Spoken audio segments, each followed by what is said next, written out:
Welcome to Discover Indie Film. I'm your host, Jeff Howard, and I've got Kathryne Isabelle Easton with me. And she's here in person. Hey. Hi. This is the first in-person one for a while, but I'm really happy to have her here because, honestly, her film Borrelia Borealis that won a couple awards at the Sherman Oaks Film Festival pretty recently in November 2021 is really one of my favorites. I mean, I love all the films, but yours is so great. I want to add officially that you won Best Actress in a Lead Role. And your partner on Zoom in that film, he took home Best Actor in a Supporting Role, which was very cool. Kind of funny that you didn't get the best cast, but I guess two-person cast, whatever. That's just how it works. But it's great to have you here. Oh, thank you. So honored, truly. Well, I appreciate it. So because Kathryne's film just got released, right? Yes, you yesterday. Want to talk about, is there anything to say about it besides everywhere you movie stream, you can, is it VOD right now? It is. And so you can get it on Apple, iTunes, Amazon, Vudu, Fandango, AT&T Uverse. It's up on all of them. Yeah. And then I'm told in about 90 days will be, I guess that'll be like Hulu, Netflix time. That's how that works. I'm learning a lot. Oh, cool. Yeah. Do you know, is there anything you can say about the Hulu Netflix kind of thing? Like, is it going to be on there? Yeah. So they're fighting for Netflix for this one. We got really lucky and got a distribution deal with Freestyle Media, and they've been really, really awesome. And so it's so strange just learning about the different tiers of it because, you know, this is my first directed feature and first feature that I sold too, and just going like, okay, so it's not this like model of, okay, it's going to go into a theater. It's more this VOD thing, but there's tiers to the VOD. So then after you have your initial 90-day, please rent this, please buy this, then it's like, all right, then we're going to get it up into the platforms where it's like the paid subscription, possibly Amazon Prime, possibly Hulu, possibly Netflix, as many of those as they can. And then there's like another tier after that with like Crackle, you know, or the like. Yeah, Crackle and AVOD and other things. By the way, shame on me. I talked about you winning the Actress Award. I didn't say written and directed by. I mean, you directed a feature film that you wrote. Yes. Probably should have mentioned that too. Oh. Yes. Directed, wrote, experienced, edited, produced, set design. You know, we made it in lockdown. Absolutely. All right. So, but before we talk about the film, I always just want to know the personal history. Yeah. So what got you into filmmaking, acting? Go ahead. Where did it all begin? I think it all began with The Little Mermaid because I really loved that movie when I was a kid and wanted to be Ariel and started singing. And so musical theater was sort of my gateway into film. And it turned out I was a high soprano. And was pretty good at that. That's apparently a rare thing to be able to hit those really, really high notes. And so pretty soon I was doing a lot of operas and I just hated it. I felt lucky to be able to be a part of these productions, but you were on vocal rest all the time. And as a high soprano, they really protect you. And, you know, they'd always make me sort of talk like, oh, you have to talk up here at the top of your voice so you don't lose those high notes. And I just was like, I hate this. It was too many rules and it was not enough creativity because you had to sort of do it the way that it's always been done. And that's a lot of opera and theater. And was that like elementary school age or middle school? When did you really get into it? That took me professionally up into my 20s. And so I studied at a conservatory and I had worked at the Met. I had done a lot of Syracuse opera. I'm from upstate New York. And so I was getting paid for it. But when I was sort of looking at the trajectory of what my life would be, which would have been, you know, you're sort of on the road all the time. You might see some glory, you might, but it was for this thing that I just didn't connect to anymore. I love singing, but I felt like sort of like a caged bird, I guess, of just sort of like and there were so many other things I wanted to explore storytelling wise. And so I made a pivot in my early 20s, left New York City. I was obsessed with movies. I didn't know the first thing about making movies. I just knew that I wanted to be in them and make them and tell these stories. And so I just sort of went head first, didn't go to film school, and just moved straight to the San Fernando Valley, and met a whole bunch of really awesome people. And here we are 15 years later. And was your focus acting at first, and you were just writing on the side? My first focus was acting, but what I really found pretty early on with that, so this would have been like probably around 2007, 2008, Los Angeles. If you recall, this was sort of like, we talk about Britney Spears a lot, right? In the pop culture now, of like sort of what was happening in the media then with women in general and how women are being portrayed, and just a lot of the injustices of just this entire industry. So that's sort of where I entered, where it was still okay to typecast people out and say really horrible, cruel things to them. And it just did a real number on my self-esteem. And I didn't see myself the way that, I guess, how Hollywood saw me, which was, okay, so you're 23. We're going to send you out. I don't know, maybe it's my authoritative voice, perhaps. I'm not sure. But I was going out for roles that were like late 30s, early 40s, like soccer mom types. And I'm like, I'm not there yet. I'm there now.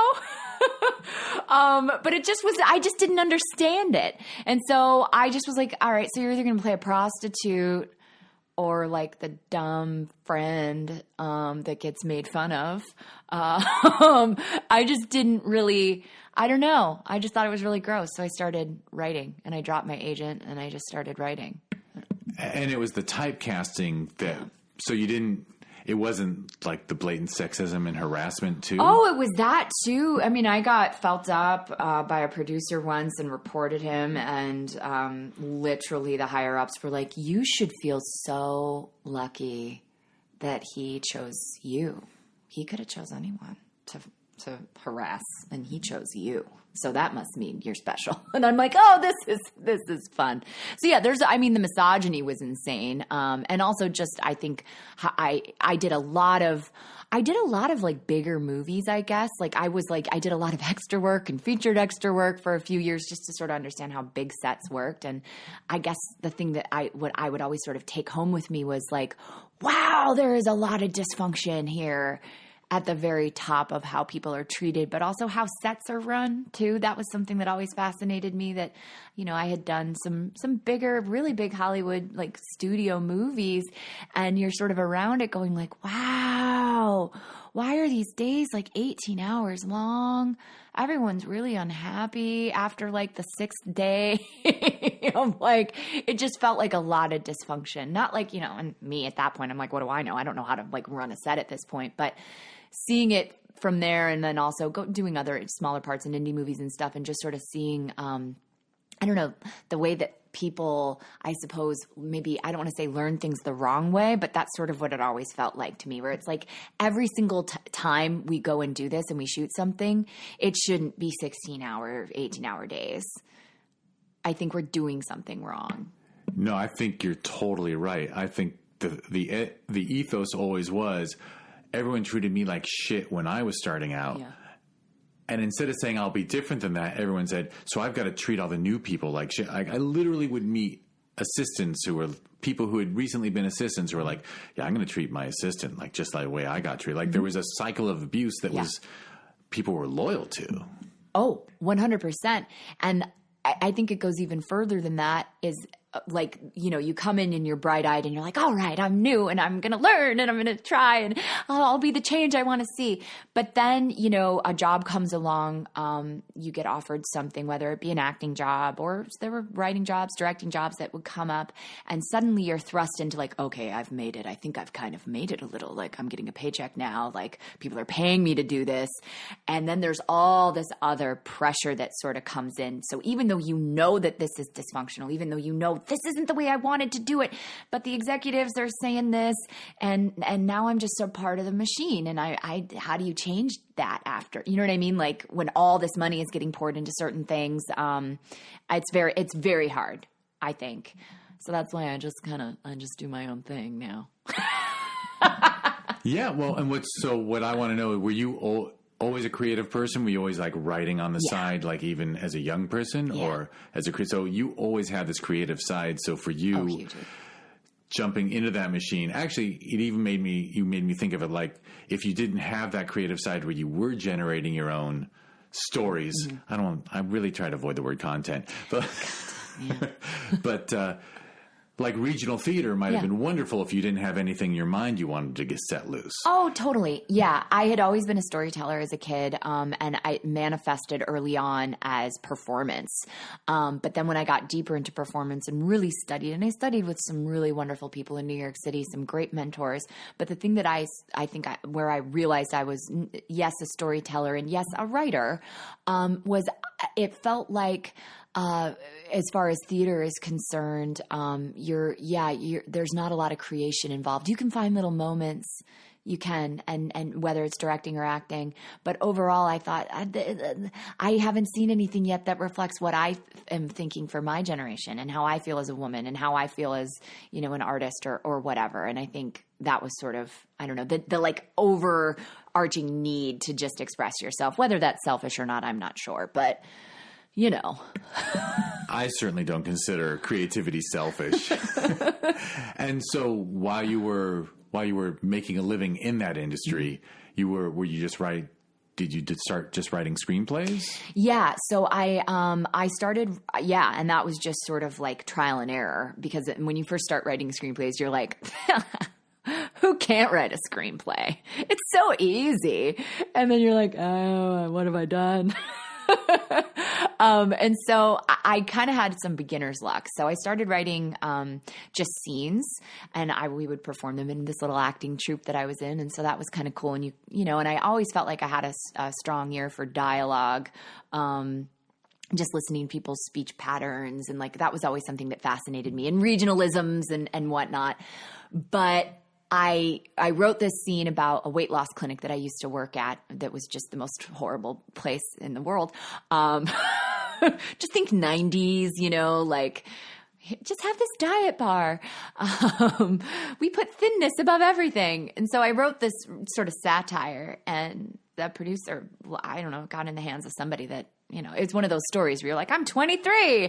Anyway, a producer saw it and they love it and they're going to give me money. And like, this is how it'll always be. And then it wasn't. So like right out the bat, I was like, I sold a screenplay and had no idea what the hell I was doing. It was formatted incorrectly. Now I'm a stickler for things like that, where I'm like, oh, gotta do this. Gotta have this beautiful and formatted the right way. But I sold a screenplay sort of right off the bat, and then I didn't work for 10 years. You mean you didn't work as a writer for 10 years? I didn't sell anything else, no, for like, I thought that was sort of going to be like, okay, here it is, the first one, and there's going to be so many more after that. And it just, people stopped kind of buying spec scripts a lot of, that isn't the thing anymore. It was. That was a huge change, because that was about 10 years ago. I don't remember, a little longer than that. Yeah, because there was a huge change, with consolidation, right? Because there was like 7 major studios, each buying 500 scripts a year, just because they had an ego thing of like, well, we've got to make sure we have enough, because they never really read anything closely enough to know what they were buying. Oh, no. And this was just an option, too. So, like, the movie never got made, and I think it's good that it didn't, because I don't think it would have aged well in hindsight. I was a very young, very silly girl writing about things that were maybe out of my pay grade. It was funny, but it was just, it was kind of juvenile. So I am kind of relieved it didn't get made. But then after that was like, I got humbled very quickly.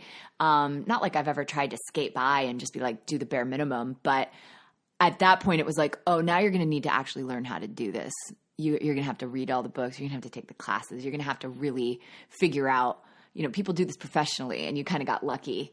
You did, for a number of reasons. And so then that was when I feel like I call it like when I went to grad school, but it was more just, I didn't go to grad school or go to UCLA or anything. I just sort of taught myself. I read all the books and, You didn't feel the need to jump into one of those UCLA annex classes that people say they're going to film school, but they're just taking like a class in a mall. Yeah. I was broke, so I couldn't have afforded it anyway. So there was that. And I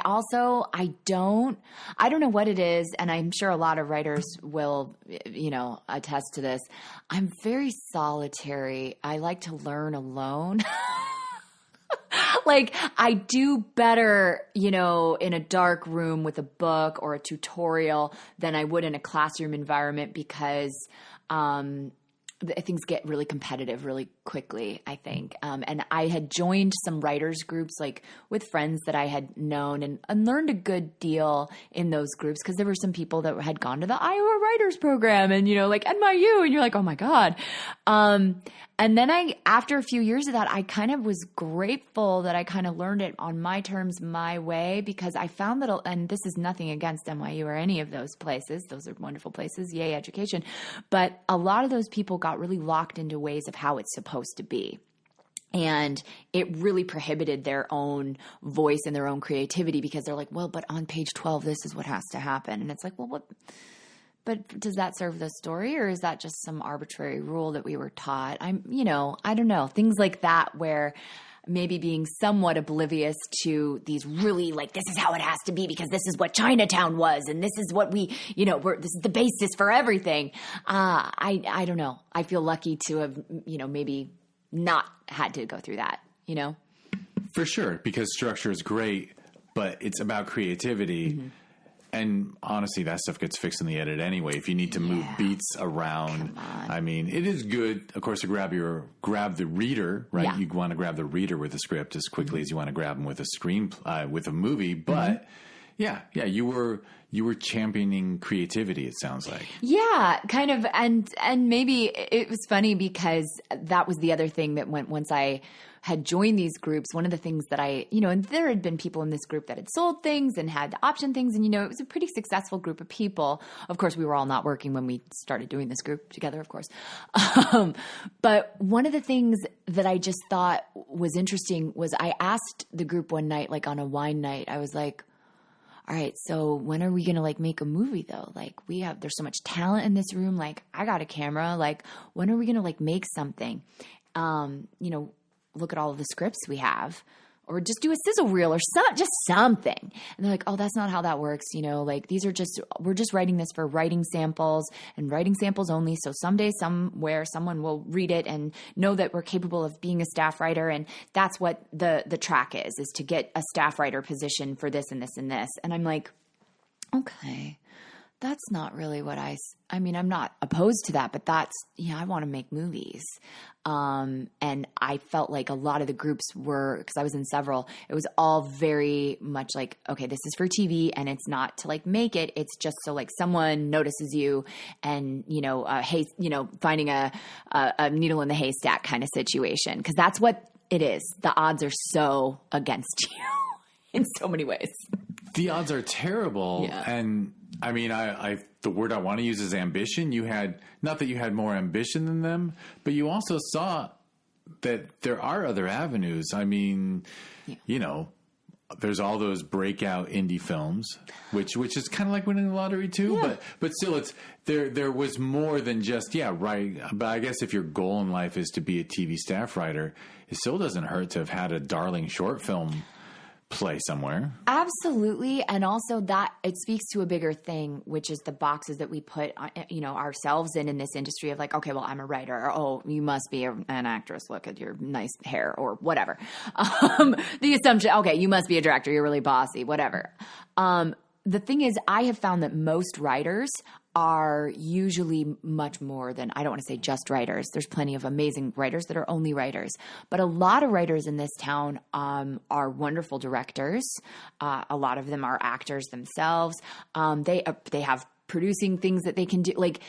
But I think a lot of people are really afraid to say that they want that, or to take ownership of okay, well, I have this really great idea, but I would need $100 million for it to do. So therefore, I guess, I don't know, either I won't write it or I will write it and just hope that someone notices it and maybe I'll get the money one day to do it. And it's I think that a lot of times writers out here, at least I've noticed, I can only speak to LA, not New York, but I have found that a lot of them are yeah, but I know that I could direct this and I know that if I could, and it's well, so now you just need to think of an idea that you can actually shoot.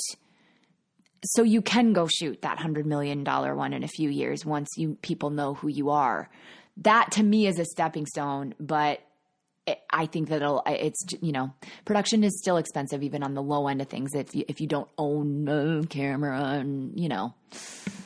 But yeah, you can. It sounds like you're already advocating the thing that I bet the film festivals that I'm programming, a very high percentage of the films that we show are films that somebody either wrote with a budget in mind or wrote with assets that they had. They're like, okay, my parents have a B&B. I got one friend who can do really good blood effects. I'm going to make a horror movie that takes place in like writing to the limits of your situation is still just as creative as writing that $100 million, that thing that needs a massive budget.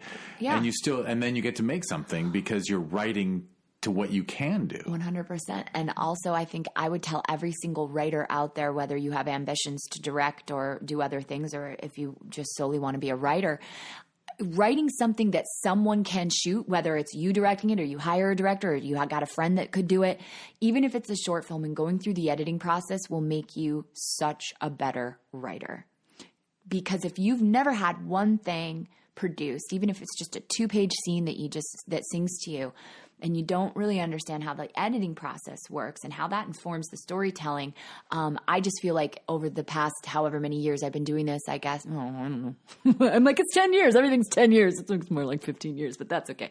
I feel like I have been made such a better writer and storyteller sitting in the post process and going, oh, I thought that was really going to work. That did not work.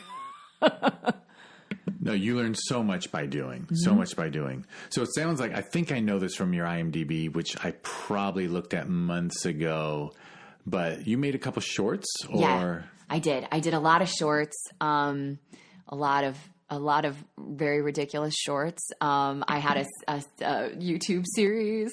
And was that stuff born out of the writing group and you were eager to just make something? No. So that was all stuff that a lot of the shorts that I did, that was before the writers group. And it was like, okay, this is a really great idea for a feature, but I can only do this one scene. So like, I'm going to shoot it and then I'll sell it and someone will see it, and so there was some interest, that's not a bad way to go about things. If you can do it that way, like, okay, we got the camera for one day. We got this location. This is the pivotal scene. We're shooting the climax, and so I did a lot of those, sort of put them into festivals and, sort of played my hand. They're very dramatic. They're very, very dramatic. But at that point I wasn't directing. I was handing my stuff off and letting, I don't want to say men, but yeah, a lot of men, direct some of my stuff. And there was a disconnect that was happening where I was like, okay, I don't think they don't get the female aspect here of what I'm trying to bring with this storytelling. And so then I just started directing myself after that. Yeah. And dramatic, which is, there are dramatic elements in the film I know you for, Borrelia Borealis, but you do have a very natural comic sense. Oh, but you didn't pursue that in your writing yet? I did. Well, so that was what was so funny is that like the first script I sold was a straight up comedy, like Caddyshack comedy, like that kind of funny. And then I had done a lot of like improv and like I had done a lot of those kind of groups. And so I really love comedy and being funny. And I feel like a lot of where I live is there. But then like, I don't know, I took a turn with my subject matter because I made it a goal to make the nickel list. I really wanted to freaking win that thing. I never won, but I did make the list. I made the quarterfinals list in 2014 and 2020. So last year. So that was cool. And so that's when I had to really sort of buckle down and really become a better writer. But I guess the world got darker, right? And so some people turned maybe more to comedy, and I was like, this is a disgrace what our country is coming to.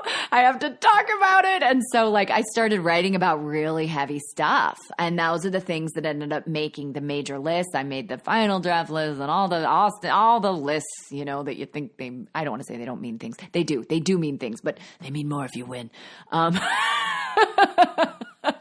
And what Kathryne's talking about is something I'm familiar with. Mm-hmm. I'm not sure everyone's familiar with it, but yeah, these screenwriting competitions, what could be crazier than having like 10,000 scripts flow in and, 5-ish people are reading every script and it's a different 5 and Lord knows like how you feel on the day when you sit down to read a script affects what you think of it. Like the idea that it just seems to me unfathomable in a lot of ways that that so much weight is given to it. But Yeah. yeah, Hugely. And actually, I can't really name a Nickel Fellowship Award winner that was like one of my favorite films ever. Yeah, there isn't. And a lot of, I mean, I don't want to say, but a lot of them end up being just like what the writers group talked about, which is this is a really wonderful writing sample for you. And so like my 2 Nickel scripts that made it to the quarterfinals, were, one of them was, about, assisted suicide. And then the other one was about the abortion laws that are, where we're still at right now, that are ever changing. That we're sliding back into the debate that we thought was long ago settled. Yeah. Madness. So, all right. So you faced a bit of your serious and political side in your writing. Yeah. And that was actually in pursuit of the awards, right? Because you fully sense, and actually it's one of the things, Sherman Oaks Film Festival, we just had our 6th year. I can't believe I'm blanking. But like early on, like first couple years, there was just like a best feature award. Yeah. And even at our level, like the juries always lean towards drama. Yeah. So we had to divide the awards by genre. You had to have a separate award for sci-fi and comedy because it's almost invalid the favoritism drama gets from all of us. Yeah, you can't, it's so hard to compare to like art, like, like you even think of like paintings. You're like, how can you compare this painting to that painting or this style to that style? It's the same thing for genre. But I do think that Hollywood, at that point, so when I started down the rabbit hole of the competitions, I was in my late 20s. And, you do the thing, you're like, I'm going to write important art. It will be important. It will make a statement. And, it's funny because you go back and look now. I've had to go back and sort of read some of the things in my catalog. And you're like, oh, dang. Dang, girl. That was a time and place. You were really reaching for something here.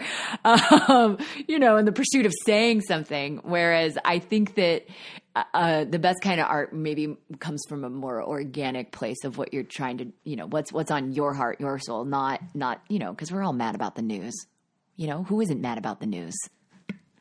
Absolutely. And it sounds like you very organically came to these understandings.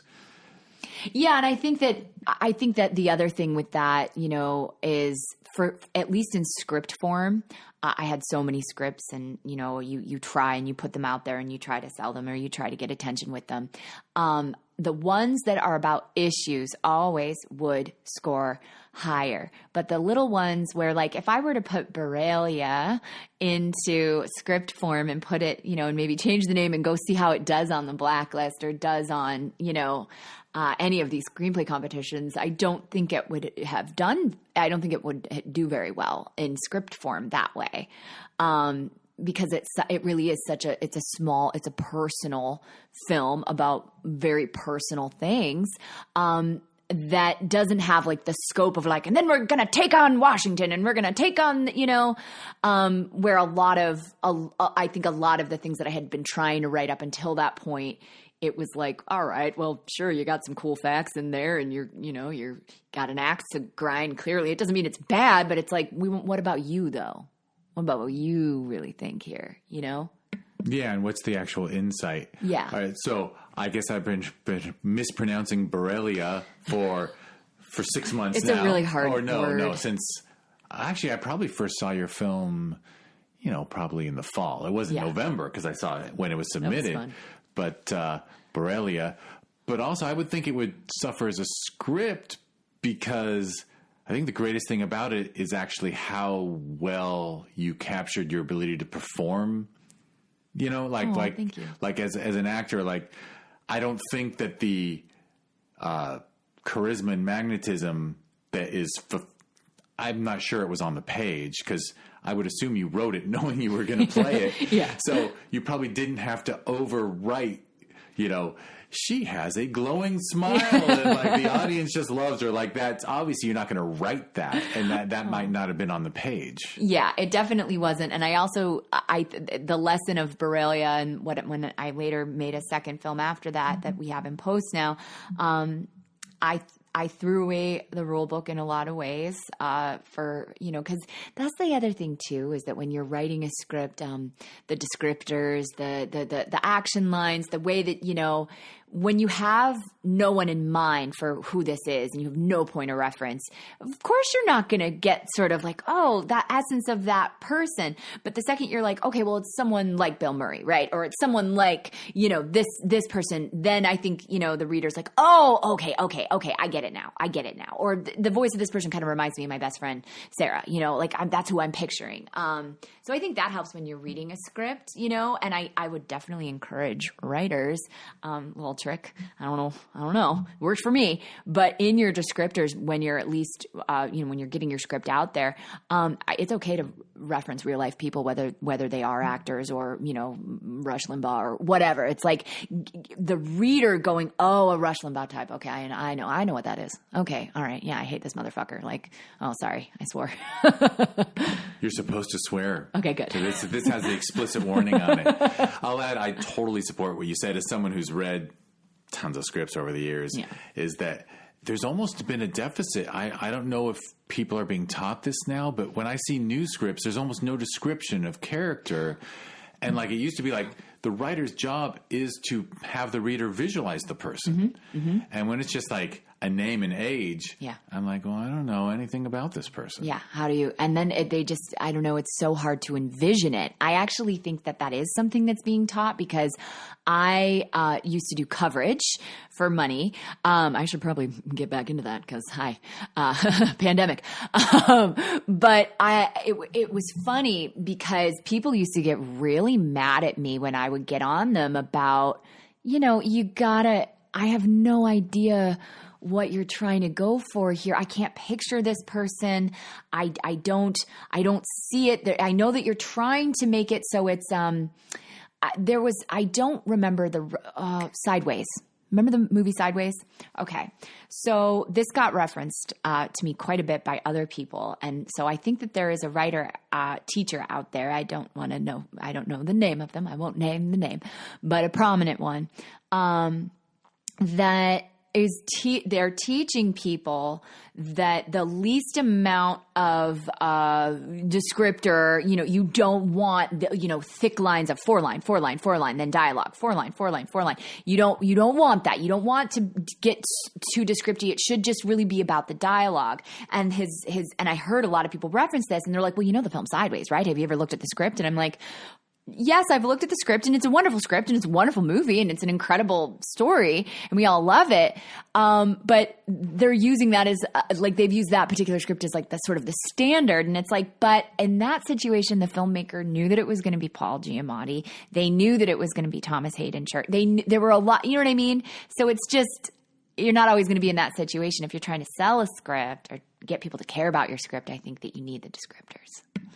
And Alan Payne with Sideways, he shot a play. Yeah. Like he knew what his budget was going to be and he wrote it it's just a play. It plays out like a play. And he's so good with actors and those actors are magic. And I think also too, if you read the script and you watch the movie, there is also a lot in the movie that isn't on the page too, because there's the magic that happens with those actors, with really skilled actors. And I think that that's also another way that we're shooting ourselves in the foot, is sort of taking, I call it the old model of like, you have a script and you say the words and then you put it on the camera.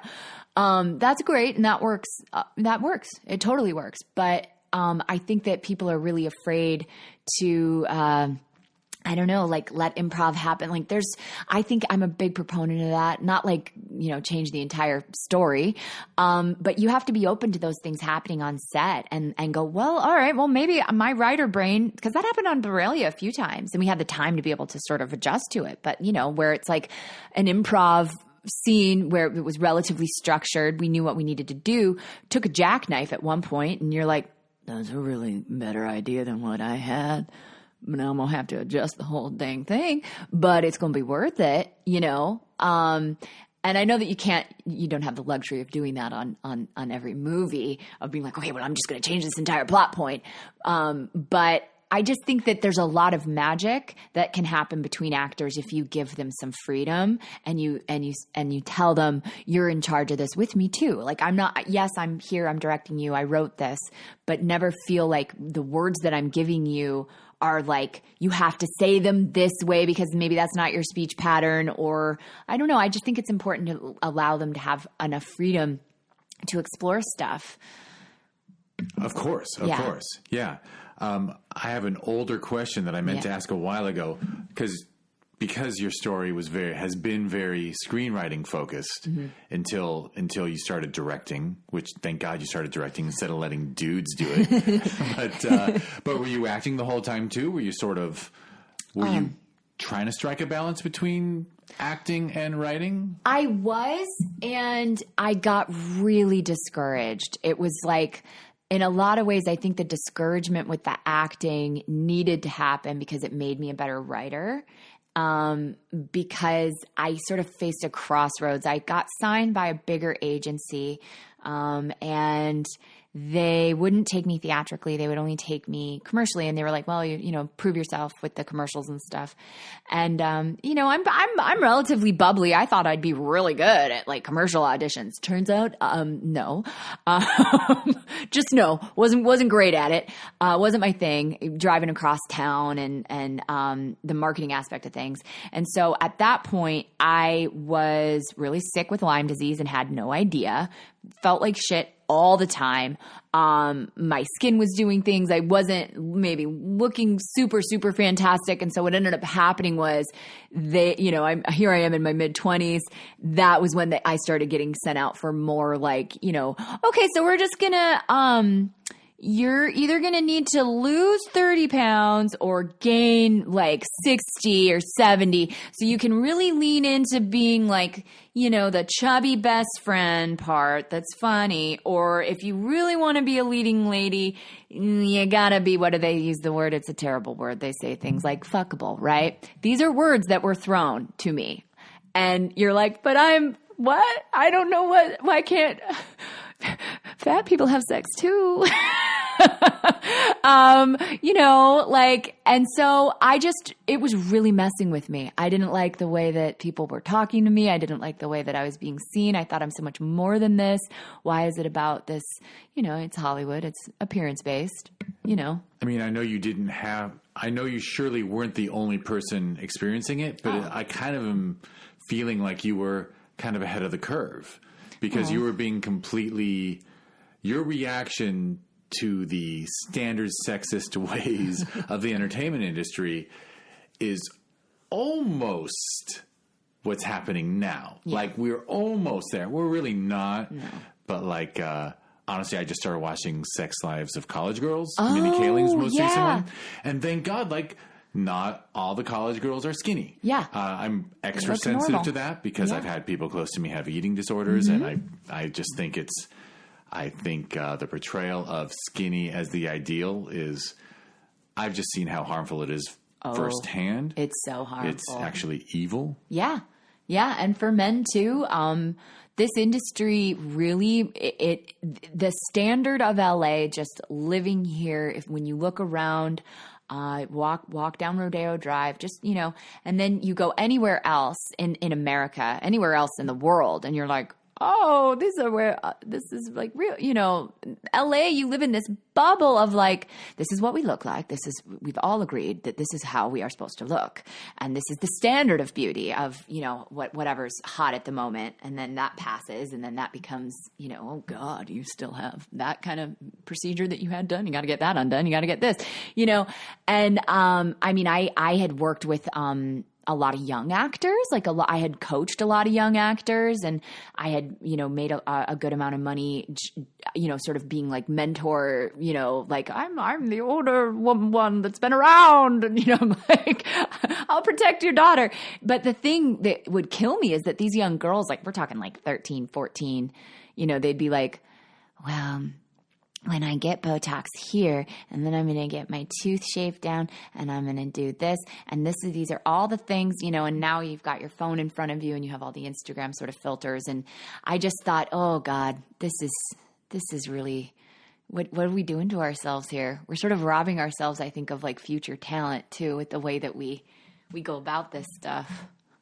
Oh boy, it's heartbreaking. It's heartbreaking and upsetting. But I'm going to try to shift to Borrelia, because actually that was one of the things I think we loved about it, was that a woman who wasn't super thin, and I think you're stage. By the way, we probably need to talk about Lyme disease. Yes, I think because you mentioned your Lyme disease starting in your 20s and dealing with it, and it's a big part of Borrelia. Yeah. In fact, it's the title. It's the title. And but I think I totally appreciated that your character was sexual, and desirable and beautiful, and maybe meets my beauty standard, whatever. But you know what I mean? Yeah. Like you didn't say, okay, gotta present a certain way to be a sex object. You just said this woman is sexual and she's going to enjoy having a sex life. Yeah. In a very creative way. I guess we're not going to do spoilers, because people really should pay the price to watch the film right now on VOD. But anyway, I kind of wanted to give you a round of applause for it. I didn't have the balls to say it at the Q&A of the festival, because, you're not supposed to talk about a woman's weight, but I really appreciated the film for that. Thank you. Yeah, that was really important to me. And it also was sort of like, I went through a million things in my head of like, I think we do this as women. I'm sure men do it too, where you go, all right, I'll be happy and everything will be great once I'm X weight. And, I'll, I can't go to this wedding this year because I'm not the weight that I wanted to be, or I don't have, my hair isn't long enough, or my this or that, but I'll make my debut here, And so a lot of my life had been spent hiding and feeling ashamed about things that were so silly to feel ashamed about, but they were very real at the time, of just what this industry does to someone after a while, sort of how it breaks your brain. But also just, I was so ill and I didn't know it for so long. Once I found out why I was so ill and why I felt the way I had felt, why it had been hard to exercise, why it had been, my lymphatic system wasn't working. I was like, I'm going to show this. This is interesting to me too. I think it's really important to see real looking people doing things that real people do, which is, yes, have sex and want to have sex and have a sex drive and all these other things, where Hollywood sort of teaches you, it's like, well, the only people that are having sex are the beautiful people, or, the perfectly, the ones with these kind of bodies or that kind of body. And it's just like, it's such bullshit. That's not life. And there are people, and I love these women, but there are people in between Melissa McCarthy and Sandra Bullock. Yes. Like we get films where it's Sandra Bullock and Melissa McCarthy, and it's like, here's two archetypes. Look, we're being inclusive, but the truth is, humanity's a spectrum. Hugely. And that was what was so funny to me too. Like I had screened the film for someone who will remain nameless. And they, at the end, this woman had like tears in her eyes, and, and I'm thinking she's going to say something really, I don't know, nice to me. And she goes, and this is a beautiful woman. This is a very, very beautiful Hollywood woman that is maybe a little older and maybe had a little bit of, a little nip and tuck here and there. It doesn't matter. Neither here nor there. There's no judgment. She goes, "You're so brave to be that overweight and ugly on screen, to just show your face the way, it's the ugly cry. And, you look so bad, and you just, but I'm so proud of you, and I'm like, is that really a compliment? Is that a compliment? What are we saying? What? So thank you for that. Because I want to get over that stigma too. You're so brave because what? You're a size 12? No, I'm just a size 12. That doesn't make me brave. That makes me a human being. And it backs us into a corner, right? Because my only comeback to her, obviously she's just in right, the fish in the water who, like, you come and say, water's nice today. The fish is like, what water? Like, she just lives in that superficial world. And then, like, I feel screwed because I want to go, no, she was beautiful in there.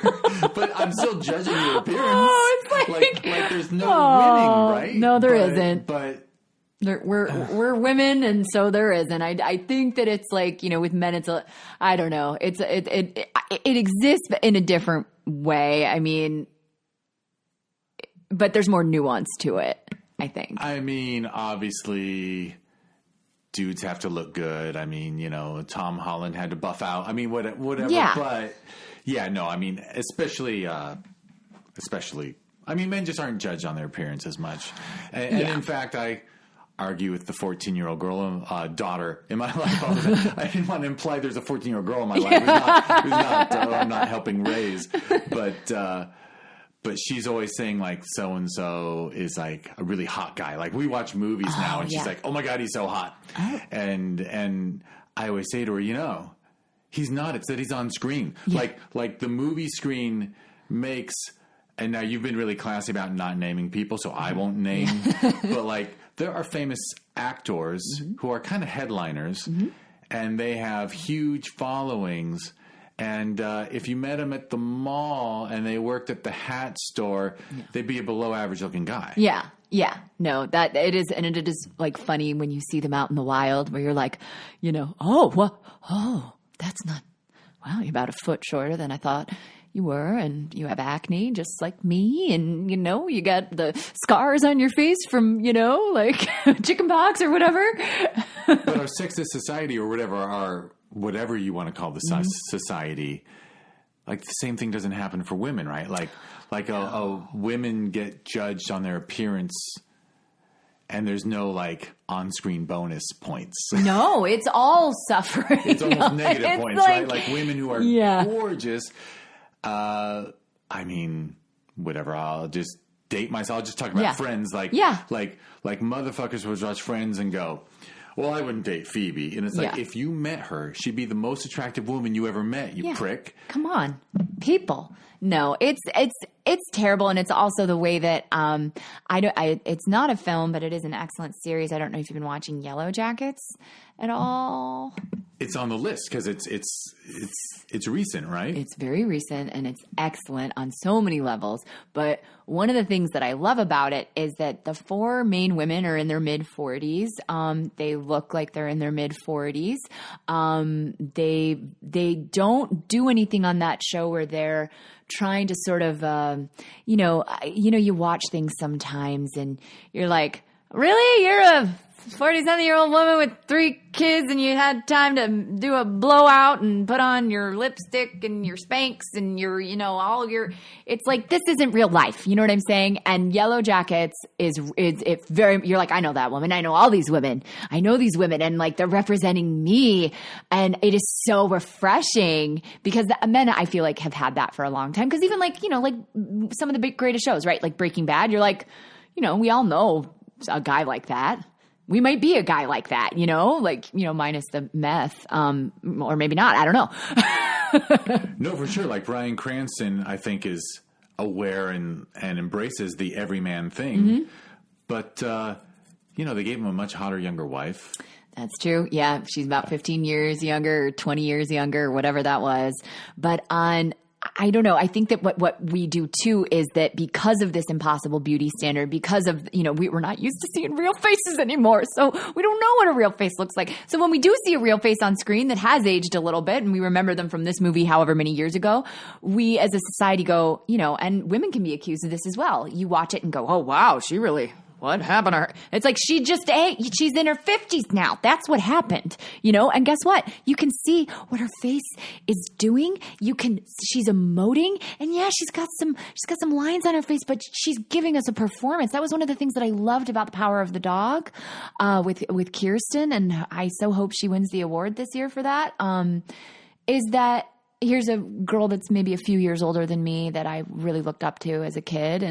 And she's had such an incredible career, and you watch her performance in this.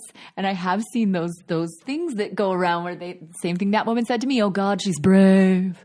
She's brave because she can furrow her brow actually. And we can actually see like the tears come out and she can actually move her face in such a way that can show us what she's feeling, which affects the viewing experience. It hits you in the gut because you can actually, that's what it's all about. And we're losing that, I think, with the men too.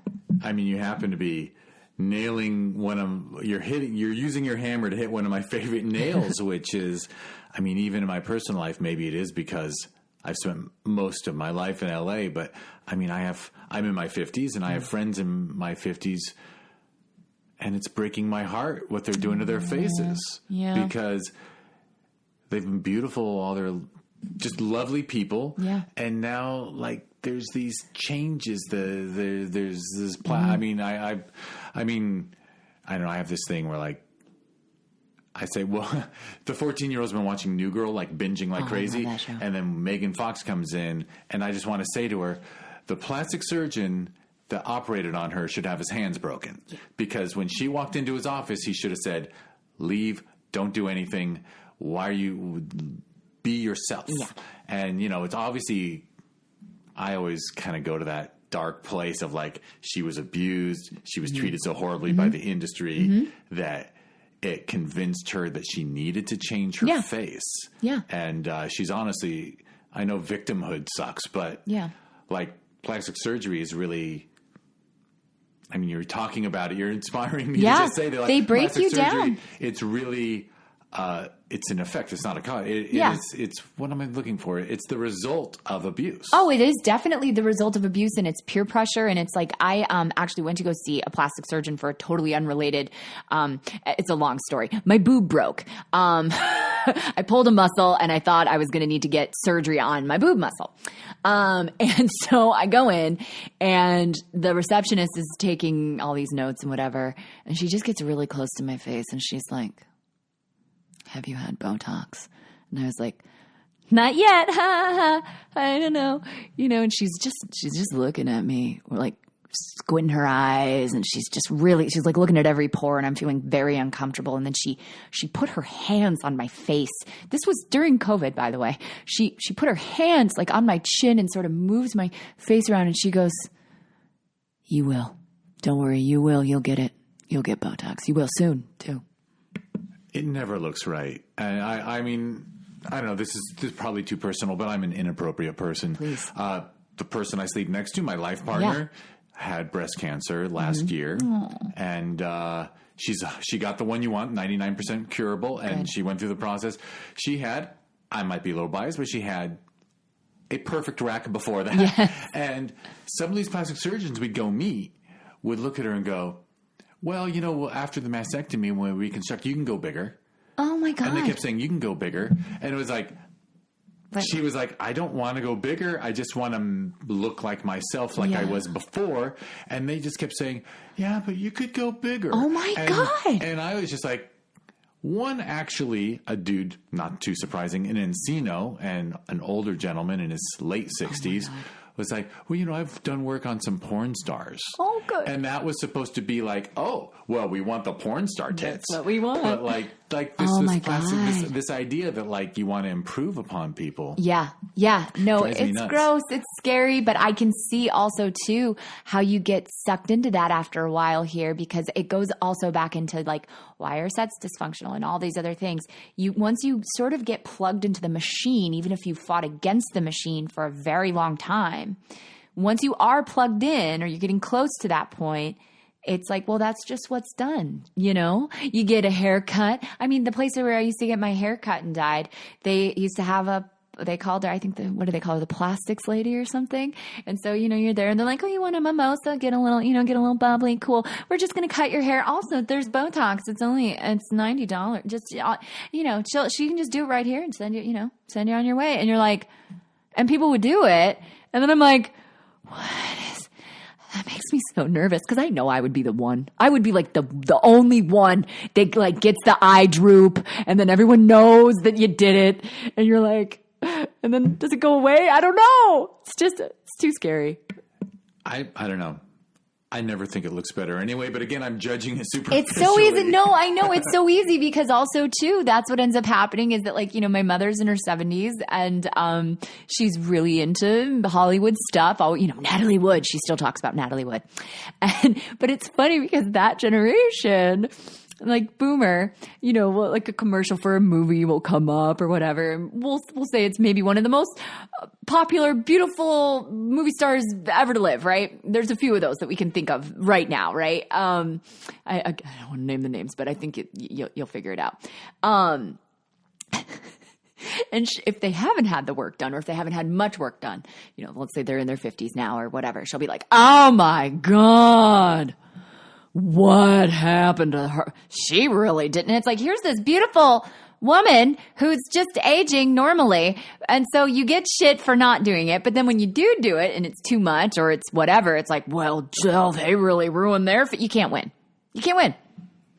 Yeah, and I don't know if you can improve on. I mean, I think we're improving as a society. Hopefully, the next generation will be less pressured. Hopefully, there will be, I don't know. I want to hope that. I really, really do. But I was around a lot of teenage girls over Christmas and last month, and I hadn't. And what do they call them? Gen Z, right? So Gen Z, and there's so many good things about them, but I do worry a little bit just with the phones because, like, for example, this one girl was like, oh, yeah, so I'm doing this diet. And I'm like, why are you doing a diet? What are you doing? You're like 15. You don't need to go on a diet, you know, like, and she's like, no, it's an ass diet. And I'm like, what the hell is that? And it's like these girls now, there's all these like diets you can follow so you can get a really big butt, but a small waist. It's what do they call? I don't know. There's a name for it. It's a really horrible name. But she's like, yeah. So I'm eating for my ass now, so I can have like a really big butt because that's what you need now here. And it's like, oh, these standards of. So in other words, if Hollywood ever gets its shit together and stops. If it objectifies women 10% less, Instagram will fill the void and make everyone feel shitty. Yeah. I can't help but share with you the statistic I learned, which was in American Samoa, where Samoan women are naturally, there was no eating disorders. Yeah. And then when they brought in American television in like 1967 or whatever, the first, within a certain number of years, they had the same rate of eating disorders as the rest of the world. So it really is just the media, whether it's social media or just telling women, feel shitty about yourself, yourself. So we can sell this and we all fall into it. But I think the more representation on screen we can have of like real looking people, particularly women, I think that only helps society. That's true. You know, amusingly, this Sex Lives of College Girls, I have to say, the women are represented more naturally. And all the boys are fucking hot as hell. Like, they all gotta have washboard abs. I love it. Except, there was one hairy dude. I feel bad from college age. Hairy dude. And he was, of course, made out to be pretty awful. But anyway, I shouldn't give any spoilers away. No, I love it though. And Yellow Jackets does that too. There's a really, really hot husband. And there's like there's some interesting sort of matchups that they've been kind of shitty about in the blogs. And I'm like, I need to see more of this. I know the blogs, criticizing couples. It's like, well, maybe they like each other. Maybe they love each other. You think maybe it's from conversations? Because honestly, most adults, I would hope, like when you have the conversation, my partner's appearance mattered to me the first handful of dates.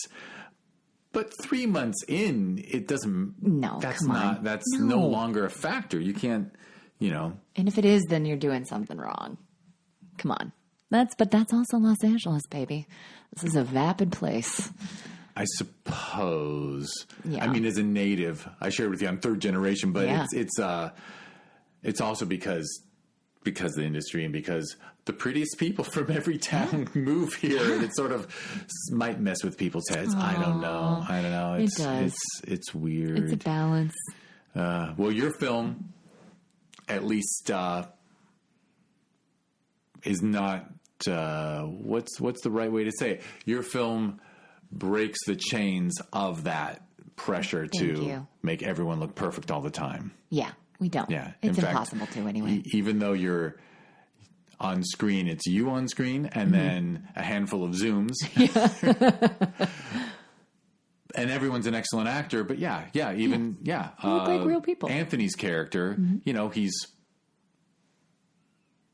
he's cute. He's adorable. And yet, he doesn't look his best. I'm sure if someone interviewed him, he'd be like, you could doll me up better than that. No, I was supposed to look like a guy who's depressed in his basement. I mean, everyone had a COVID haircut at this point, things, the hair was, I think his girlfriend gave him a haircut right before we started shooting. Cause I think it was a little longer and then he went a little shorter and I was like, what happened? And he's like, okay, so what I'm going to do is I'm going to slick it back. Cause he's going on dates. He's, and he's excited. He hasn't been on dates for a while. And it was just funny because when we were showing it before we had a 93-minute cut, it was much long. I mean, imagine the 3-hour cut of this. There was one. Holy God. But some of the notes that would come in, people would be like, I don't know about this Eddie guy. He's got his hair slicked back and I don't know. Is he kind of sleazy? I don't know. And I was like, well, no, it's just, he's on a date and he wanted to do his hair. It was fancy. It works. It adorable. It looks like a New Englander guy trying to doll himself up a little. And he is so authentically himself. Anthony is in Rhode Island, so that's, you're getting the true essence of him. So what we left out is, of course, we did your story that brought you up to the point that you made Borrelia. Mm-hmm. I'm going to say it right a few times. But it just came about from the lockdown that you were locked down and you looked around your apartment and there was a camera and some lights and you were like, I'm going to write for this. I felt really helpless. I felt like I was going to die, honestly. I was worried I was going to die because a doctor sat me down and was like, your inflammation levels. It's just like the movie where it's like your inflammation levels because of the Lyme, after not knowing I had it for 25 years and getting treated for other things. They literally were like, you could just have a stroke and just keel over and die. Like that could happen if you don't figure this out. I'm like, okay, so how do I get the inflammation levels down? And that's, they didn't really have a lot of answers for that. So that's when I had to sort of figure that out. And so I started figuring that out and reading all the books. I kind of wanted to document the process in a way. And so that's where the movie was born. So even though I was a few months into my recovery when we first started it, we still shot, from May to September. You do see the character start to look better, feel better, become more active. Like you can see it in her eyes that from the end of the movie to where we started, she's better. She has healed some. And you can really see that, I think, in my face and my body, and just how I'm conducting myself. So the way that it came about was more like, okay, like I know this sounds really dramatic, but I don't care. I was like, if I am just gonna not wake up one day because of this disease that I have, I gotta make a movie. I never made my movie yet. I wrote a lot of movies, but I want to make a feature. I was so hungry to make a feature. So it sort of felt like a Hail Mary in a way. And to have an autoimmune disease during a pandemic, the threat to your life was, even if Lyme didn't get you, if COVID snuck in, you might have been extra vulnerable. So you must have felt super vulnerable. Oh, it was scary. Do you want to give the Lyme disease learner a quick because all anyone knows about it is like it comes from ticks or something. It does. So it comes from ticks. You can get it from horseflies. And is that how you got it? Well, we don't know. Or no way to know. We don't know. But 25 years you dealt? 25 years. So yeah, I moved. It's very prevalent in the suburbs of the Northeast, which is where I grew up. I grew up in Syracuse, New York. And what happens is it actually has like a global climate change tie-in here because you think of the suburbs, people they bulldoze all the trees. They're clearing land to make their houses. Basically, the ticks and the because they're from deer, right? Obviously, like deer ticks and whatnot. They had nowhere to go, right? So like we're plowing over their land, and then now they're in places where they shouldn't be, but we're like living on top of them. And essentially, I remember getting bit a lot as a kid. I just didn't know about, I was a country girl. So like, you're like, oh, I don't know what this, like my 4th grade picture is like literally have like mosquito bites all over my face. Maybe one of them was the tick bite. I don't know. But you're always peeling things off of you. Oh, what's this? I don't know. This weird bug, whatever. So there just wasn't a lot of education about it. But I did around 10 years old. My health just started to go downhill, but it was weird stuff. So it was like, she gets a lot of ear infections now, and she's sprained her ankle multiple times a year, and her joints are, they're too, what do they call it? They used to say I was double jointed, but really I just had really weak joints, which like strain and sprain and breaking and falling. And, this was all the Lyme disease. I had, they call it Lyme rage, which you've got multiple infections in your body, but they can't. Back in the 90s, they didn't really have a test for it. If you did get bit by a tick and they saw that you got bit by a tick, they go, all right, have a round of, amoxicillin or something, and then you'll be fine. If you don't catch it within the first few weeks of the bite, you're taking antibiotics ever at any point isn't going to do anything for you, because it's buried in your system. And so the Borrelia bacteria also carries multiple other bacteria. They can call, it's called Babesia, Bartonella. And so now you have these other things called co-infections that you have going on with that. And so the longer that it's in your body, the smarter it gets. It's a really smart bacteria, and it can hide. And so you'll have like a symptom one day where you're like, I can't walk. And also what's my middle name? And you start having these symptoms of like MS, Parkinson's. It can lead to dementia. It can lead to other parts, cancer, all these things that if it's in your system that long, it can mimic these other diseases or cause these other diseases. And that's where I was headed, where like, there would be days where it'd be like, oh yeah, Kathryne can't come to school today because like her legs don't work, but it's fine. she's just being dramatic. And it's like, no, really, they don't work though. Like, I don't know what's happening, And so it was just, I don't know. I think a lot of my childhood, maybe growing up, I'm a millennial. A lot of it was still sort of like, just pull yourself up by the bootstraps. It'll be fine. Like you're being dramatic.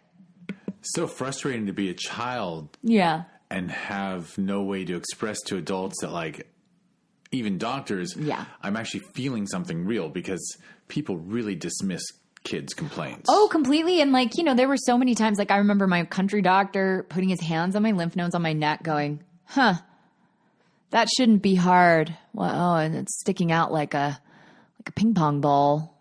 Yeah, I don't know what that is. Anyway, and I remember, because I was 10, going like this shouldn't be hard. Like why is this hard? Why is it sticking out of my neck? It's because my lymphatic system was like, help me. And it took another 25 years. I got treated for like depression, endometriosis, PCOS, PMDD, like a lot of stuff I didn't have. So when did you learn it was Lyme? So my dad died in 2018, relatively not expected.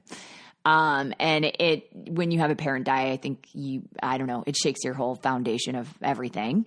And, my mom had been recently diagnosed with dementia, and I was like, I don't want to die in my 60s. My parents were seemingly healthy. And yet these bad things happened, and I just got really scared. And then I didn't really want to know what was wrong, because I knew something was really, really wrong. And I was really terrified. It was like, oh yeah, you do have cancer and you're just going to like die tomorrow. Like, or something really, really extreme. And it turns out I was right, but I waited another probably year or so until the symptoms had gotten so bad that like I couldn't, like I was probably, I don't know. Let's just say I was like maybe 215 pounds, right?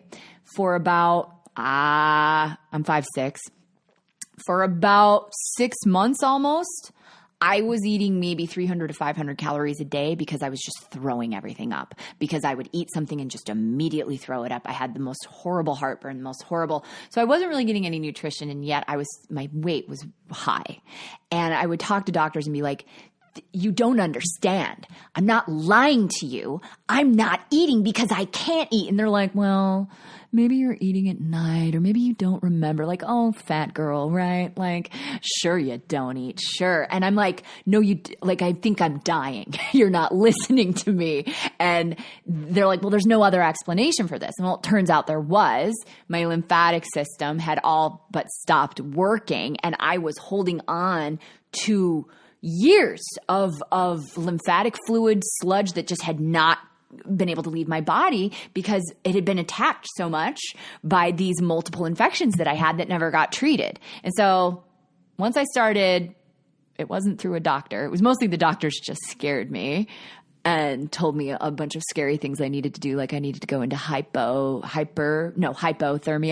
Go to Germany, pay $25,000, and we're going to all but kill you. We're going to put you under these lights. We're going to raise your body temperature to 107 degrees.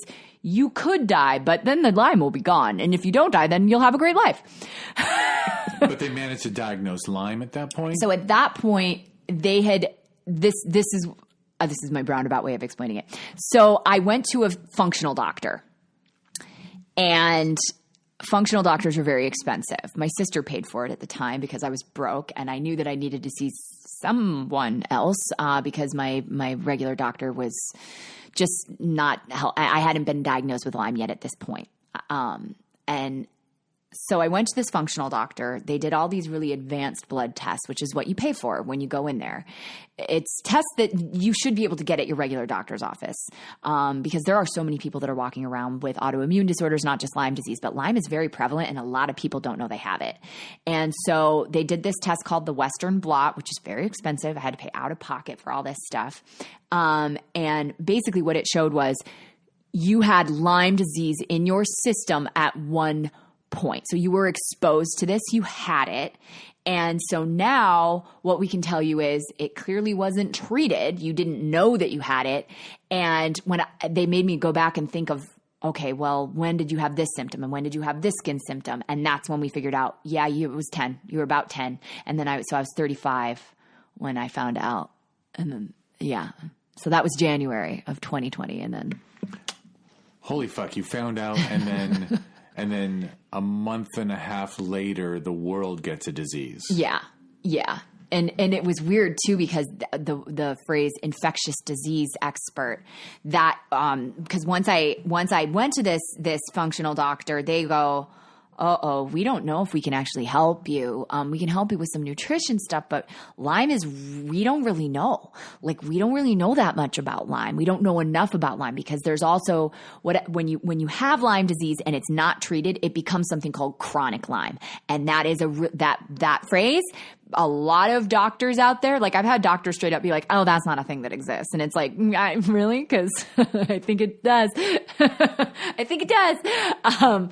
And that's like for a lot of autoimmune diseases. Like if you're not addressing what this infection is doing to your body and attacking your body and then hiding, and they're called spirocytes. Spiro, is that the right? Spiro shit? Spirocytes. I can't help on this one. Spirochetes. That's what it's called.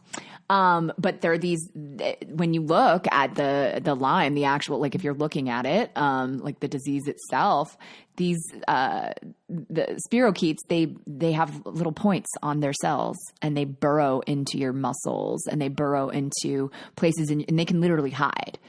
So like they're there and they're there to stay unless you really, really are committed to kicking them out. And the thing is, Western medicine, they just want to put you on, nothing wrong with Western medicine. We do need it. However, if I would have followed the protocol that they would have wanted me to do, I think I don't know if I'd be here right now because a lot of my problems were with my digestive system and they wanted to give me 2 years of antibiotics. And I thought, I don't know if that's going to help me. I really don't know if that's going to help me. And there were so many books that said, once it's past this point, the antibiotics can't help you. So try it the holistic way first and see how you do. And so that's what I did. Yeah, the Western medicine is very focused on treating symptoms, not causes. No. And there's a huge trauma tie-in here too, like, and the movie covers that. Like, there's a lot of people that have Lyme disease that have sad stories. That have really sad stories. Yeah. I mean, I couldn't help but think while you're telling me the story, in this conversation, I've gotten to hear the story of how you got into musical theater and really did quite well and moved on and ended up in LA and writing and acting. And the fact that you did all that with this running in the background, I think makes it a little more impressive. Oh, well, thank you. I mean, I think that I wasn't, fall down sick the entire time. It would come, it would go. It was always a constant. But it was like this thing that just never went away. And then when certain things in life had happened to me where it's like, okay, well, you lose a job, you lose a parent, a major, major life event, you track the symptoms and they start spiking, like really, because you're under so much stress, and there's a huge stress tie-in with autoimmune. I think people do know about that. And so I had probably the most stressful 3 years of my life, all happening at the same time. And so that's when it was like, oh, I'm just fainting now. That's just something I do. And I can't eat food anymore or really go anywhere. So we're going to have to address this, but it was still months and months after that, that I got a diagnosis. And now I should tie it back to the film and ask, so you really, it is a path of discovery, and then you approach this holistic way to treat it. Yeah. And then when did the screenplay start? Like was it concurrent the whole way, or were you like at a better place in your treatment regimen, and then you said, okay, I've got the strength to like write about this? Or no, that's what's funny is I was like, it was pretty nightmarish. I was a complete mess. I was not doing well. I was not feeling well because the thing is with the treatment regimen, you feel real bad. You feel probably worse before you feel better. And then when you do feel better, it isn't like, like a light bulb went off and now I'm just better now. It's like you still have to really work for it. So like when I started writing this, it was the antithesis of probably how you should go about such a thing. But I was just in such a place where I was like, I don't fucking care anymore. I'm just going to lay this all out here. I'm angry. I am angry. And so a lot of what you see they're reflective of my feelings at the time. But I had to go back, that 3-hour cut.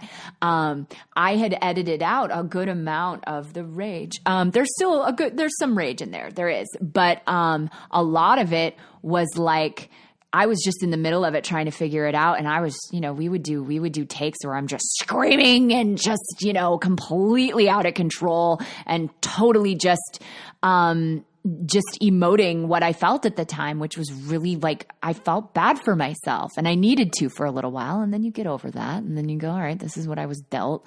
But I needed to sort of go through that. But like, why though? Like, why me? And then you go, oh, this isn't really super great to watch. Nobody wants to watch that. So we have to come from a more empowered point of view here. We need to, and you do, you see Beth kind of grow up, go from like, well, but I'm a victim. And it's like, yes, you are. And it sucks. But at a certain point, you also have to take ownership of it, and you have to grow up and you have to find a way to kind of make sense of these things, or it'll just own you for the rest of your life. And that's not fun, I mean, no wonder it's such an engaging film because it's so genuine. Oh, thank you. Right? I mean, it's from such a real place that's why. Yeah, I think we talked about at the Q&A at the festival how, a lot of motherfucking people made features during COVID where it was one person alone with a camera. Like It was just what people started to do. Yeah. And, 99.9% of them aren't really entertaining to watch. I'll give you that. But yours has so much more to it. Aww. And then you, of course, come up with the creative, some true creativity in it, too. But, yeah, you were going through so much in the process. It would have been shocking if you didn't come up with something engaging. I mean, my God. It's really unfair to all the other filmmakers that their lives were boring and yours was, you were in a life-threatening situation. Yeah. Yeah. It was what are they? 4-alarm fire, 5-alarm fire, whatever it was. It was like Face Down in the Arena time, that Brene Brown book, you know. That's what it felt like, because I also was so I let go of the expectation too, because for me, for so long with the list, right? The list, I got to make the list, and I got to be on the blacklist, and I got to be on this and whatever. And you play by the rules and you do it this way, and you maybe don't get as far as you want to. I sort of reached like well, fuck it. I don't care anymore. I don't even care. Like, this may go nowhere. I don't care if it goes nowhere. Like, I just want to make it. I have to make it. And so the fact that, you know, from making it from an authentic place, which is scary, because, you know, when you're writing, you have control. You're like, oh, I'm editing that out. Like, I don't, you know, with this, I just thought, no, I got to tap into something here. So that was really scary to do. But then when you actually watch it, I think that's why you do sort of, it pulls you in after a little while, because you just root for her. You do. Well, my only disagreement is it pulls you in almost immediately. Oh, it does? Think. I always thought it had a slow burn. Beth, I mean, Beth is just absolutely adorable and engaging and charming, right? Like her reactions to everything, I think we can just project ourselves into her and know what it feels like to. I hope so. Yeah, even though I've never gone through, I've gone through some pretty shitty stuff in the last year or two. Yeah. But, you know, and I don't feel better that she had it worse than me. Yeah. I just identify with what she's going through and just appreciate, you know, I think I told you, I always admired like the first conversation between she and Eddie and because her reaction is so spot on. Like she's like, this is complete bullshit, right? You're communicating to the audience how smart she is. But then she's also laughing and smiling and kind of having fun that a guy wants to flirt. Yeah, he's flirting. He wore his nice sweater, and he's genuine too. That's the other thing, is that I think that, like, you know, we live in a this town, this world. It's sarcastic. It's, you know, the real life interactions. Have we forgotten really what that's like? I don't know, but finding someone who just wears their heart on their sleeve and is just genuine, and it's no bullshit, you know, because she even says to him, she's like, you know, so this is a scam. You're just scamming me. And he says so genuinely, like, no, I really just made a mistake. I didn't know I made the wrong number. And it's just sort of like, oh, okay. Well, you're being open. You're being honest. I can do that too. And for those who don't believe it, by the way, you should watch the film, find it somewhere and watch it. But if you don't believe their instant connection, then you're not old enough to remember party lines and stuff. Because there was once a time when people made a point of getting on the phone with strangers and making connections. Yeah. And I mean, now in the social media world. But you know what? I've probably made friends on Facebook with like a friend of a friend who I never met. And like, you just click and you start chatting. Yeah. And you know, I've never met these people in person. Now we've got like 5-10 year conversations. Like it works. No, totally. But it's like, the thing is, when there's images involved, you can curate, right? And we can all be accused of that to a certain degree, you know, and then it's like this on the other side of it, when you have one of the social media accounts where you're like, you know what, today was the worst and I hate everything and I'm having a bad time. People are like, oh no, is she okay? Do we need to call someone? Like, you kind of can't win either way. So I don't know. There's something to be said about just even the art of conversation, right? What's the art of conversation? And human beings kind of need it. Yeah. Where it isn't just, because even just like when you like, you know, you start dating someone and maybe you're like texting them, it's like it becomes this whole thing, right? You're like, okay, I don't want to seem too crazy by doing this emoji. So I'll only do this emoji, and I'm not going to do the exclamation points, and I'm not going to show that I'm like, you know, I love that Beth and Eddie, they right off the bat, they're just talking to each other, and they both are flawed, and they both have stuff. But they're relatively open about it too, because that was the other thing too for me. I think maybe why it comes across as genuine with Beth is I was like, I am sick and I'm fucking tired and I'm grumpy and I'm not perfect and my life is kind of shitty and this is why. And just being able to say that as a character who has, you know, technically she's a fictional character. There was a lot for me to grab onto, clearly. But just being able to say those words out loud of just like, yeah, I'm not good right now, okay, was so freeing to be able to do. As a filmmaker, as an actor, it was cathartic. And the world needed catharsis. Yes, I hope so. I think people can cry with this movie. I think they can laugh with this movie. They can maybe have a few fantasies with this movie, right? A little bit. For sure. No, I think I said it an hour ago. Like, it's sexy. It's a sexy movie. It is sexy. It's fun. It's like a fun sexy because it's is it okay to say it's what it is? You can say you can say anything because it's in the trailer. I'm just avoid. Well, I don't think I've seen the trailer. I'm just avoiding spoilers. You can say anything you want. So it is in the trailer. You can tell people about the spaceship if you want. The spaceship. Yeah, it is cosmic, but there is an astral projection aspect to it, which I don't know if a lot of people know what that is. Do you know what it was? I knew, but I've always been into like. We're from LA. Yeah. So.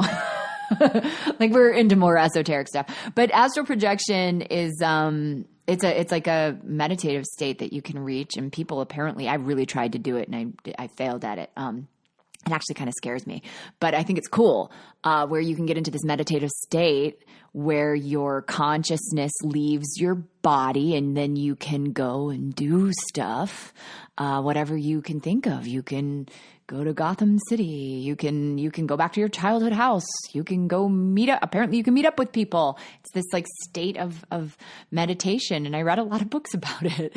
And I thought that's a cool way to be, like if you wanted to like, bone, your BF, but you couldn't, and he lives across the country and you couldn't get to each other because of the lockdown and pandemic. That's a cool device if it worked.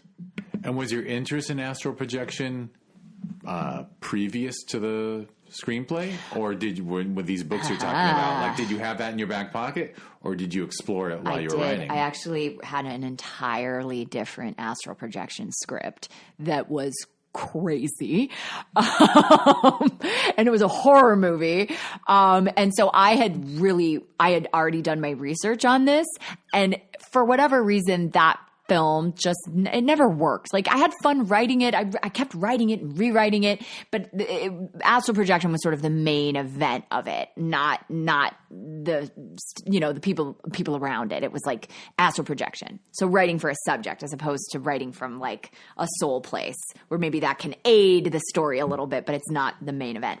And so with that knowledge, I was like, well, this totally applies to this situation here. And so it isn't a movie necessarily about astral projection. It plays a part in the story, and I think it colors the story in a fun way because that also gave us an excuse too, because I was living with a cinematographer, and we had all these laser lights, we had all these cool little tricks and toys that we had never really used before, and then we're in a 1-bedroom apartment, and I'm like, we have to find a way to motivate like fun here. It can't all just be like, well, woke up today, had my green juice and did my exercises and, did my fake sort of phone sex thing with my video boyfriend. It was like, we need to have a device here. We need some fantasy aspects to it, whether it's real or not. The people who do astral projection think it's real to them. You know what I mean? And so it's sort of like, it's like like a concert in a way, like with if you've ever been to one of those, like, I don't know, you take a little something and you listen to some music and you've got the lights around you and the sort of the beauty and the different colors. Like that's what I wanted it to feel like. For sure. And I also think that, I told you at the Q&A at the festival that, I think the astral projection is what really pushes your film way ahead of the pack, right? Of COVID films, because it's a level of creativity and it's something that you added to the story that does move it out. Like, even though it's all in one location, it actually leaves that location in a way, which is huge. Yeah. And it is crazy because it's like we would have these days where it's like, oh, we're in the astral today. Okay.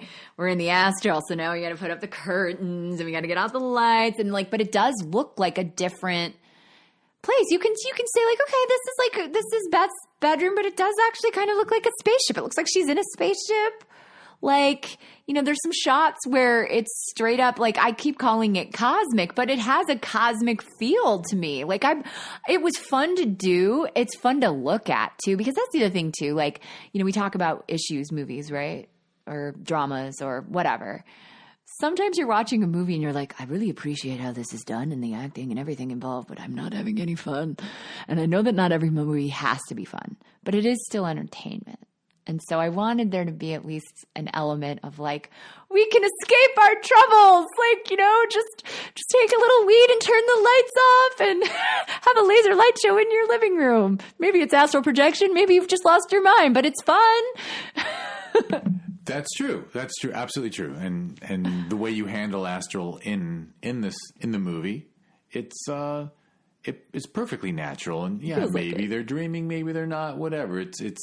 It leaves it up to interpretation anyway. You're not, I don't think it would be kind of funny if, God willing, fingers crossed, like there's a groundswell of a little bit of an undercurrent and a nice group of a nice audience finds the film through hopefully a kick-ass streaming service, because Lord knows people really gravitate to that. Yeah. And then like people start, that'd be hilarious if astral projection books started climbing up the charts on Amazon, because people are like, well, I want to try it. I want to know what this is about. I would recommend psychedelics too. But oh, yes, 100%. Yes, please. Well, see, because that was the trippy thing about, so we played at LA Live at the La Femme Film Festival, and that was just ridiculous because it was a really huge screen, and I was like, oh, dear, sweet Jesus, like, Zoom movie. I'm not sure if this is going to translate. It did, but we only got one showing there, and I really wish we would have had two, just for the selfish reason that I was like, this is such a huge screen and my face is so big and I'm never going to see my face this big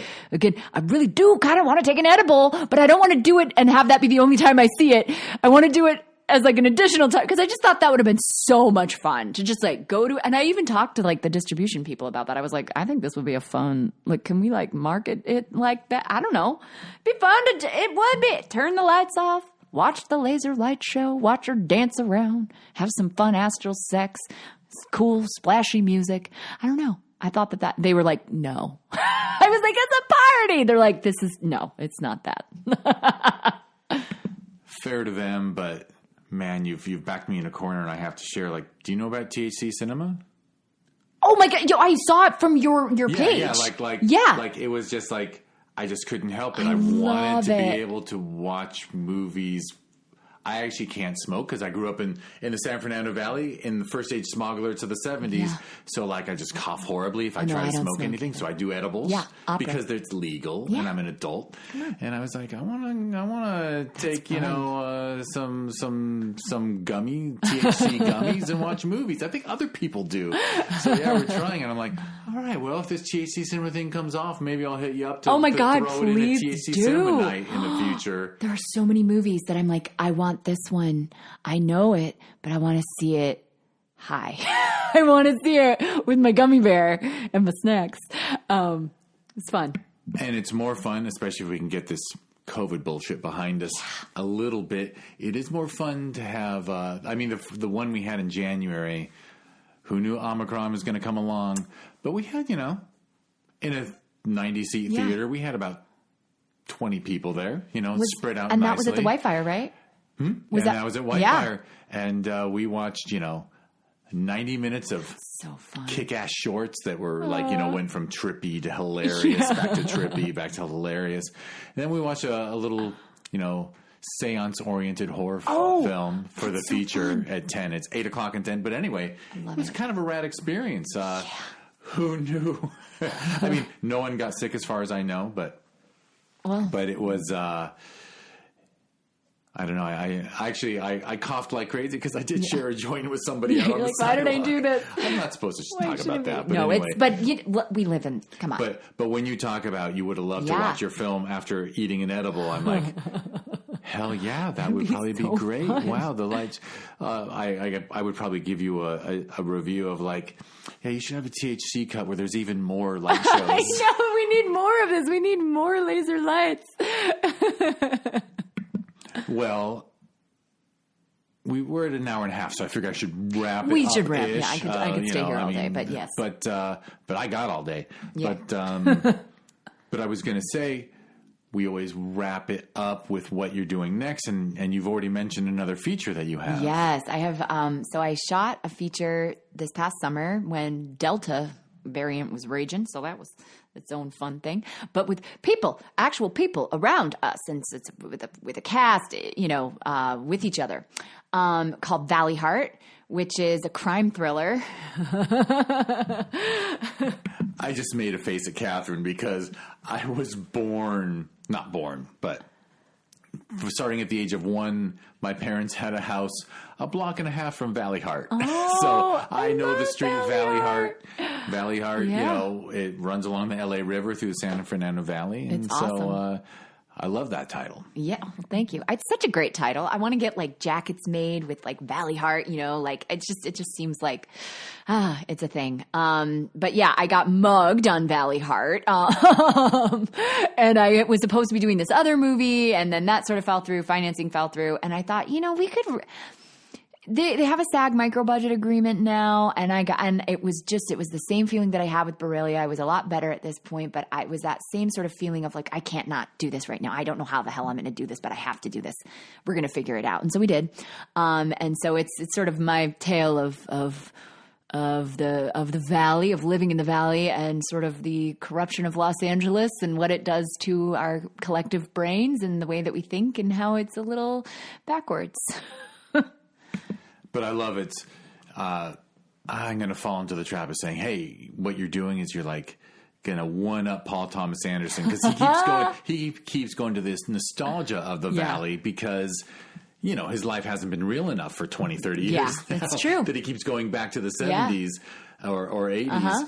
But yeah, you're capturing the spirit of what it's like to live, honestly, in just a suburb that is normal. Yeah. And I've been around the world, and there's suburbs actually everywhere. It's not exclusive to America.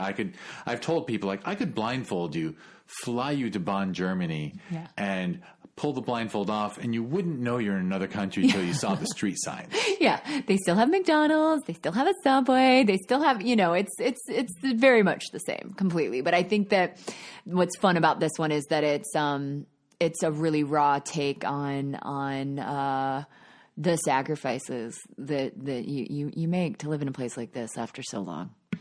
Right. So you lean towards your serious side, or is it a balance again? You know what it is? It makes me feel like, and I would never think to compare myself to this director, but Alan Pakula is one of my favorite directors. He directed Clued, and he directed All the President's Men, sort of those paranoid thrillers from the 70s where they're fun. You're like, oh, this is really fun, but oh, that's really fucked up. But that's fun though. It's fun. It's splashy. It's like, and it makes you think. That was the kind of movie that I wanted to make, loosely based on some people that lived on my block that maybe I saw some things, maybe I didn't. I don't know. We don't know.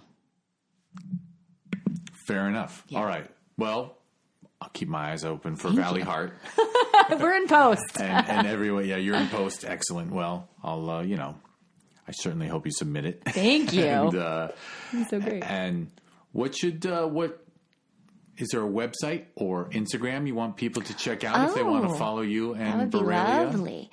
So my website is KathryneEaston.com. I spell it funny. Would it be weird to spell it? I have a weird spelled name. Okay, so it's KathryneEaston.com. And then my Instagram is Kathryne Isabelle.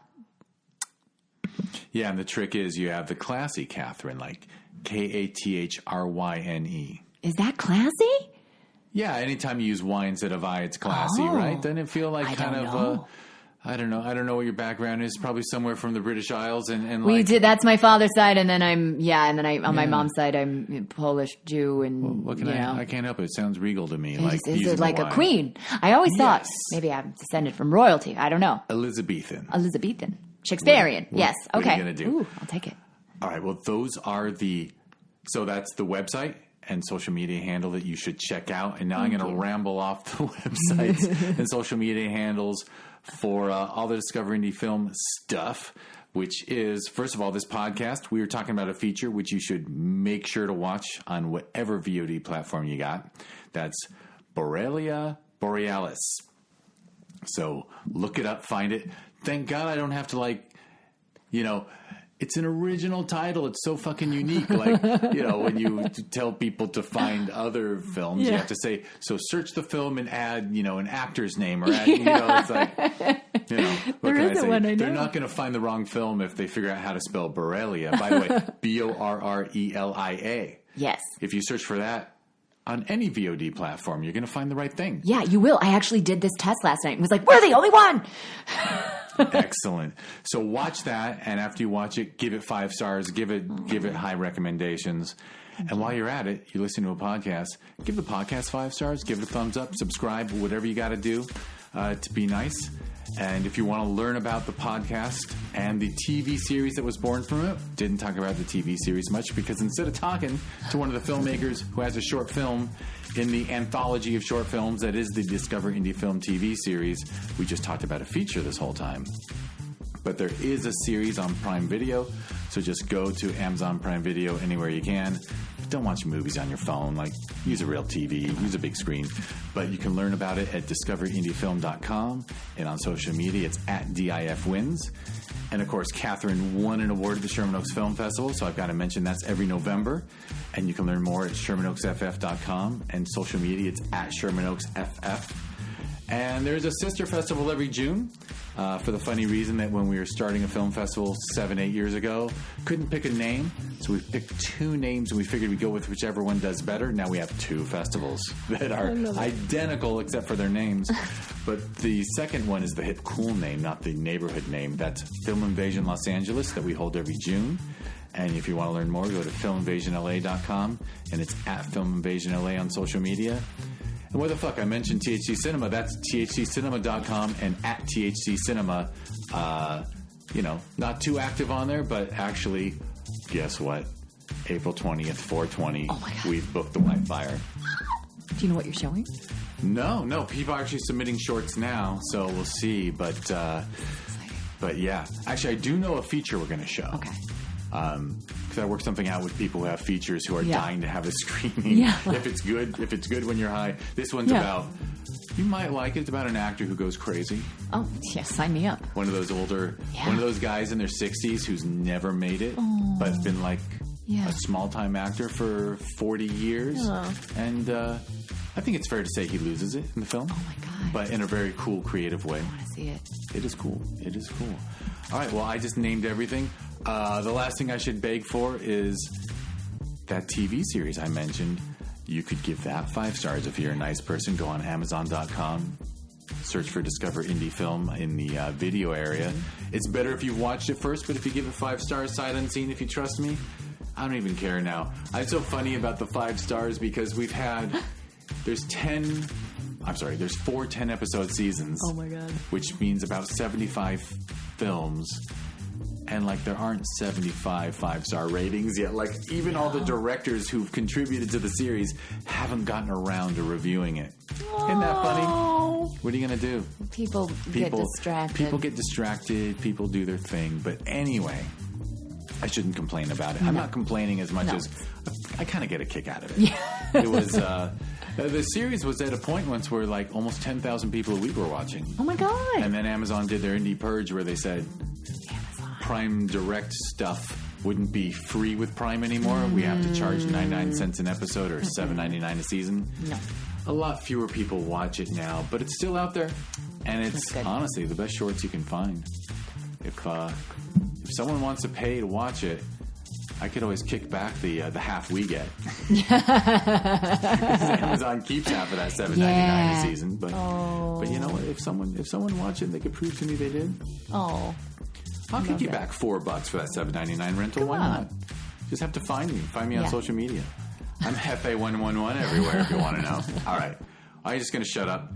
Thank you, Kathryne. Thank you. Thank you so much, Jeff. This was a lot of fun. And great. The podcast after this one is going to be Kathryne answering those 4 questions that those who listen to this podcast know well. So thank you, everyone, for listening. And thank you, Kathryne, for being here. Thank you, Jeff.